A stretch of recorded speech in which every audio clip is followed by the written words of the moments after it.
Well, in order to avoid future clashes like this in Murrieta, California, over attempts to transfer illegal immigrants there, the Obama administration is turning to the Catholic Church for help.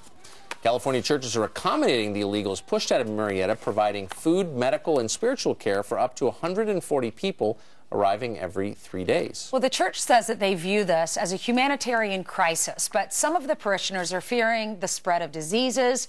So what is the role of the church in this situation? Here to weigh in on this is our Fox News religion contributor. Good morning.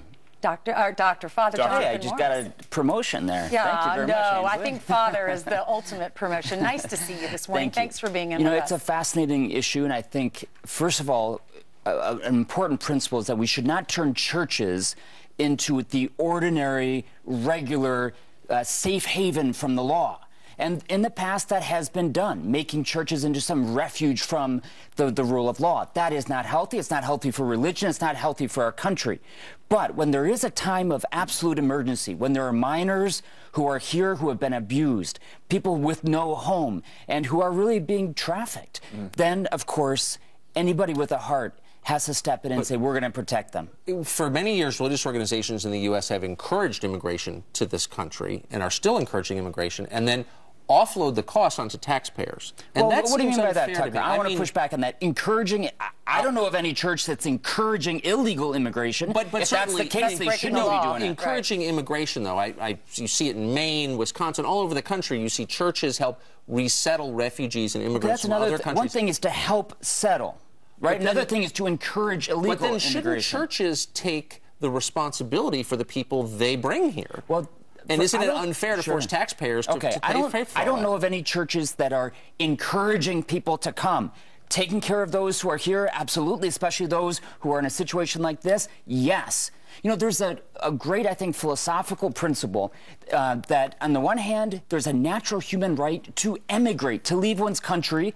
Listen to this, Tucker. I know you're going to get all fired up. No, I'm open-minded. To the natural right to be able to leave one's country in search of a better life. But there's also responsibility of every sovereign state to control immigration. So we said emigration and then immigration. Right. And that's the role of a sovereign state. Right now, it's very important if these Catholic churches or other churches are helping the federal government take care of this crisis, we can't get into a situation which we say, well, you guys can keep letting this unsecure border, this situation that is very dangerous and not humanitarian, to continue. I want to ask you about Central America, though, because for years, the church in Central America and in many of these countries has been a safe haven during all times of strife. I mean, going back hundreds and hundreds of years, people in those communities would seek refuge in those churches, in the Catholic Church throughout Central America. Why aren't they doing that now? Well, who's to say that they're not doing it? But they can't provide money for people who are in very, very bad situations and who are fleeing and who have been told by the policy of the United States right now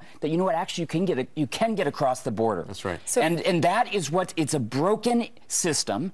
Okay, and it's a hypocritical system because we say you can't come over the border, but we're going to let you. You can't get a job, but we're actually going to let you get a job. And then you have to live in these shadows in a very unhumanitarian situation. So how do we handle this if we are faith-based, if we're Catholic, if we're Protestant? How do we handle taking care of God's children and also... It's very simple. It's a great question. Go to Matthew 25. It's the very simple explanation of how we're going to be judged, and that is we take care of those who are most in need. Now, that doesn't mean the government can do whatever they want and continue to allow this crisis to happen. No, but when there's somebody right in front of us who is really suffering, children, minors who have been abused, you don't go and check their documents or throw them across the border. You have to stop the situation, but you have to help the one who's in crisis right now. Father John. Well, maybe if they are sent back home, the church there, we can get in touch with churches there and make sure that they're taking care of those children. Ainsley is so nice. I love to argue with Tucker. I just love it, but thank God for Ainsley. I'm just asking questions. She's the sweetest person in America. No, I'm not. Thank you so much. Diplomatic. That's good. Right. Thank you. Father. That was fun. Thanks.